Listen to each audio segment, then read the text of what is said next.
자, 출란교실입니다. 저희가 유튜브 상에서는 아마 최초일 것 같은데요. 난초를 팔 때 가격문의 여기에 대해서 강한 문제 제기를 처음으로 했죠.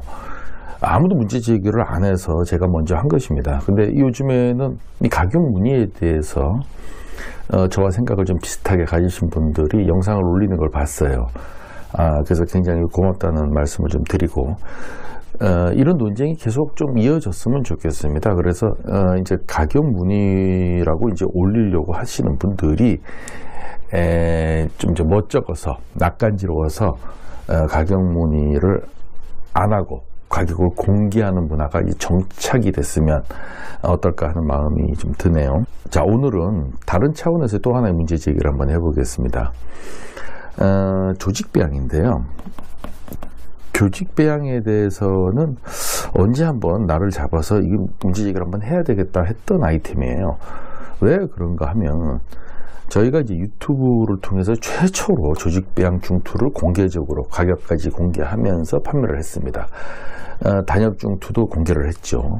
그래서 이제 여러분들이 저희가 판매한 단엽 중투 같은 경우는 어디 가서 보더라도 저 배양 중이네 하고 알아보실 거예요.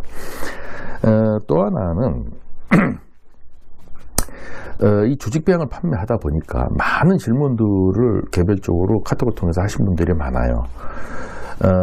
이제 그런 분들 중에서 조직배양, 그리고 실생배양, 그리고 F1 이 자체를 막 한 문장 속에서 같이 혼용 막 섞어서 쓰는 거예요. 이 조직배양 얘기를 하다가 F1 얘기를 하고, F1 얘기하다가 실생배양 얘기하고 막 이렇게 혼돈해서 쓰시는 분들이 있는데, 엄연히 다른 거예요. 다른 거고, 이걸 우리는 통칭 에란인들은 조직배양 출란이다 라고 얘기할 뿐이지 전혀 다른 얘기잖아요. 그래서 뭐 조직배양이나 실생배양은 여러분들이 뭐 기초적인 상식을 가지고 잘 아실 것 같고, 이 F1에 대해서 좀 한번 얘기를 하자면요. 출란하고 이제 뭐 다른 서양란이나 해란 뭐 이런 것을 교잡하면 이질감이 있기 때문에 이건 뭐 출란이라고 여러분들 안 보실 거예요. 그래서 이 요거는 이제 논의를 좀 배제하고, 출란과 출란을 교잡한 거, 자, 이거는 이질감이 전혀 없어요. 엽성도 출란이고 엽꽃도 출란입니다. 그리고 또 이 출란과 출란의 교배는요, 자연에서도 충분히 벌레들에 의해서, 곤충들에 의해서 일어날 수 있는 상황들이에요. 이거를 사람이 인공적으로 했다는 것 뿐이에요. 그렇기 때문에 이질감이 없어요. 그리고 자연에서 일어났다고 생각한다 그러면 하등에 터부시할 이유도 없어요. 근데 이렇게 해서 만들어내는 난들이 있어요. 이렇게 해서 만들어낸 난들은 예를 들어서 뭐 어떤 거하고 어떤 것을 교잡했다 해서 이력을 다 밝히고, 거기에서 이제 뭐 원판에, 홍하에, 소심에, 뭐 등등 이렇게 뭐 우수한, 정말 자연에서는 잘 보기 힘든 난이 교잡이 돼서 나왔다. 그러면 그건 굉장한 발견이고, 또 그걸 가치를 높이 평가해 줘야 된다고 생각해요. 근데 그런 것까지도 뭐 조직배양이다 해가지고 터부시하기 시작하면, 물론 그렇게 터부시할 수도 있겠죠. 왜냐, 가격의 문제 때문에. 뭐 많이 생산되니까 가격이 떨어질 거 아니냐, 뭐 이런 문제 때문에 터부시한다 그러면은 그 자체로는 이해할 수 있지만 많은 부작용을 가지고 올 수밖에 없습니다. 그렇기 때문에 이게 수요가 있는 이상 공급은 발생하게 돼 있고, 또 육정을 통해서 다양한 이 출란에서 우리가 우수한 품종이라고 맨날 이야기했던 난들을 만들어내려고 하는 인간의 욕구가 존재하는 이상 이러한 시도는 꾸준히 될 것이고, 일본 같은 경우는요, 한 30년, 40년 전부터 이 작업을 꾸준히 해왔어요. 그래서 잡지에 발표도 다 했습니다. 여러분들이 혹시나 제가 키우고 있는 난 중에서도 그렇게 F1으로 조직배양을 통해서 만들어낸 꽃이 없다고 보장하기 어려워요. 그러나 우리가 이제 이 조직배양에 대해서는 이 취미가들하고 이 육종가 아직까지 이 합의가 이루어지지 않은 것 같아요. 이걸 해야 되냐 말하냐 논란거리로만 존재했지 언제 한번 이게 공론화가 된 적도 없고, 그래서 제가 뭐 이거 문제 제기를 먼저 한번 해보려고 합니다. 먼저 이야기하기 전에 일본 잡지에서 어떠한 난과 어떠한 난을 교잡시켜서 만들어냈다라는 이력을 다 밝히고 만들어낸 F1 품종. 뭐 이거 조직병이라고 할 수도 없어요. 그냥 교잡한 거예요. 이제 그것을 한번 보시고 한번 이 얘기를 계속 나눠보도록 하겠습니다. 자, 이게 다양한 꽃들을 만들어내고 있었는데 이것은 뭐 어떻게 뭐 조직이나 약품을 통해서 만들어낸 꽃이 아니고요, 교잡종이에요. 그래서 어떤 난과 어떤 난을 교잡을 해서 이런 기화 또는 이 색화의 소심이 나왔다, 이렇게 밝히고 있습니다. 그래서 우리가 봐서 관상 가치가 있는 꽃이 나오면은 이 잡지에 발표를 하죠. 단엽의 두화, 단엽의 자화.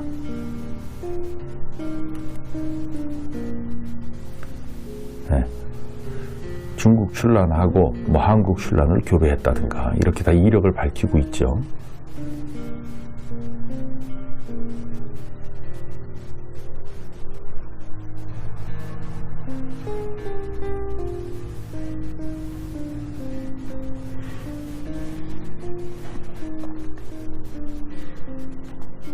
네. 어떻습니까? 잘 보셨는가요? 이게 벌써 이 잡지가 한 30년 전에 발표된 잡지 내용입니다. 지금은 더 발전했겠죠. 홍화, 소심의 두화에 뭐 많은 걸 만들어냈을 거라고 봅니다. 그래서 이거를 자꾸 쉬쉬할 게 아니라 이렇게 공개적으로 한번 그 하나의 분야로서 인정해주면 어떻겠는가 하는 생각을 가지고 있었는데, 마침 전라북도 농업기술센터에서 이 F1 교배 육종을 통해서 나온 출란을 하나의 분야로 인정하고 별도의 전시회를 갖고 거래를 하기 시작했다는 소식이 얼마 전에 인터넷에 떴어요. 그래서 굉장히 반가운데, 이런 것들이 하나 시도인 것 같아요. 거기에서 뭐 갖고 싶은 꽃이 있으면 뭐 소장해도 아무 문제가 없을 거라고 생각해요. 이게 뭐 인위적으로 만들어낸 게 절대 아니거든요. 그냥 자연에서 이루어질 수 있었던 거예요. 자연에서 뭐 곤충이 하면 괜찮고 사람이 하면 안 되는 거 아니지 않습니까? 그래서 그런 논란이 좀 있었는데, 우리나라는 이제 일본도 뭐 아니다 하면서 계속 이제 이 조직병을 한 지가 굉장히 이르게 오래됐습니다. 근데 우리나라 같은 경우는 아직까지도 말이죠, 애랑가들이 이 조직병에 대해서 터부시하다 보니까 안 좋은 관념들을 심어놨어요. 그 관념들이 뭐냐면 조직병은 꽃이 안 핀다. 그리고 잎이, 무늬가 발전이 없이 천편일률적이다. 뭐 등등 이런 이상한, 그리고 조직병은 죽는다. 꽃. 살지 못한다.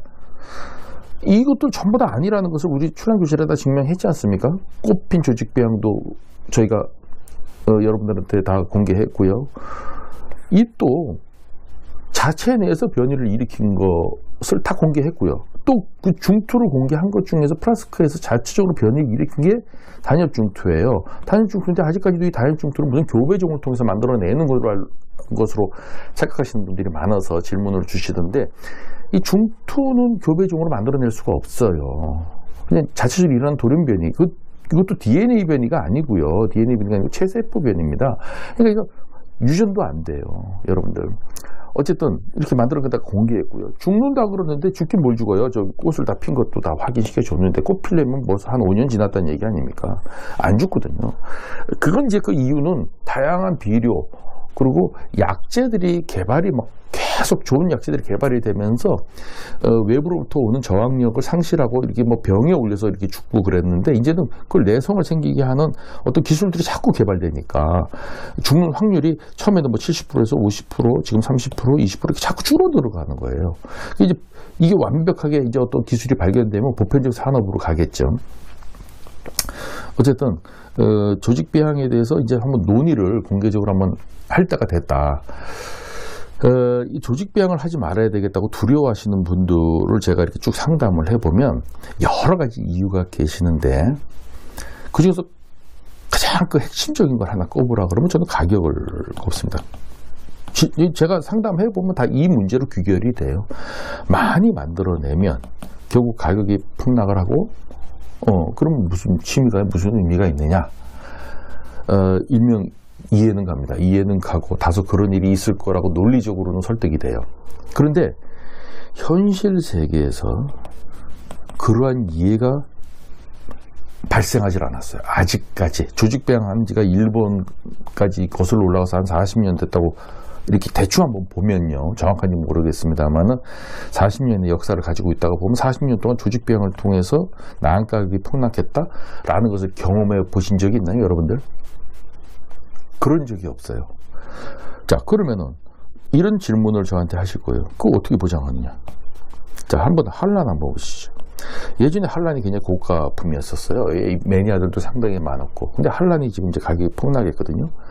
물론 여기 이제 한란이 조직배양 안 하진 않았어요. 다 했어요. 근데 조직배양 때문에 한란 가격이 폭락하고 조직배양 때문에 전부 다 그 한란을 취미로 했던 사람이 손을 다 놓고 던져버리고 안 하게 됐을까요? 여러분들 그렇게 생각하십니까?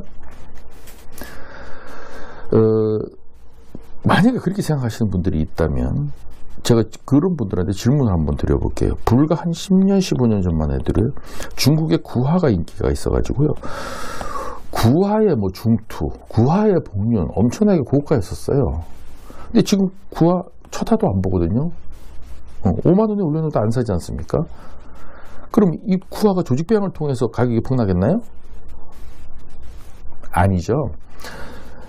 자, 여기에 대한 대답을 하실 수 있어야 되고요. 또 하나, 풍란. 지금 매니아들이 아직까지도 존재하고 어떤 풍란들은 100만 원, 또 어떤 1000만 원까지도 거래가 돼요. 풍란이. 예, 희귀종들은. 풍란은 조직배양을 아니 보편적이에요. 풍란은 조직배양 안 하고 자연에서 채집을 했다라는 것은 존재하지 않고 100% 다 조직배양이라고 해도 과언이 아니에요. 근데 이 풍란의 세계가 소멸했나요? 가격이 뭐 1000만원짜리가 왜 아직까지 존재하죠? 100만원짜리는 왜 존재하죠?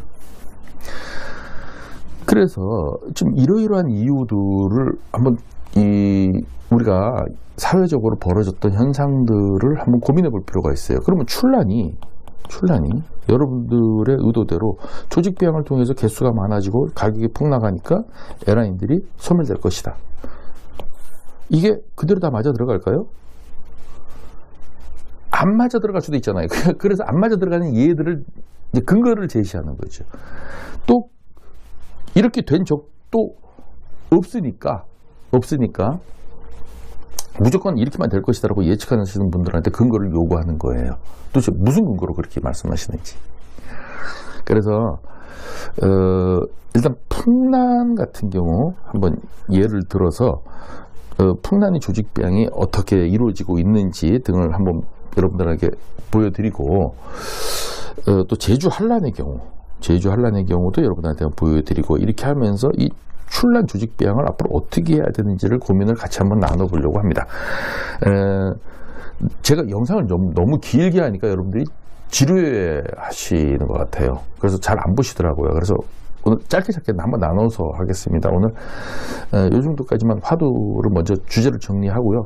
다음 기회에는 이 풍란 조직배양이 어떻게 이루어지는지, 가격은 어떻게 형성되는지, 정말 풍란 조직배양을 해가지고 풍란이 똥값이 되는지 이런 이해하고요. 그 다음 시간에는 한란의 경우, 자 조직배양을 하고 또 한란의 그 산지를 갖다가 울타리를 쳐가지고 묶어놨어요. 천연기념물로 지정하고 못 가져가게. 자, 이러한 정책이 지금 한 몇십 년 동안 이어져 왔는데 과연 이러한 그 보호 정책이 한란을 전 국민한테 보급하는 데 일조했는지, 한란 문화를 소멸시키는 데 오히려 작용한 것이 아닌지, 이런 등등을 여러분하고 같이 한번 고민 한번 해보도록 하겠습니다.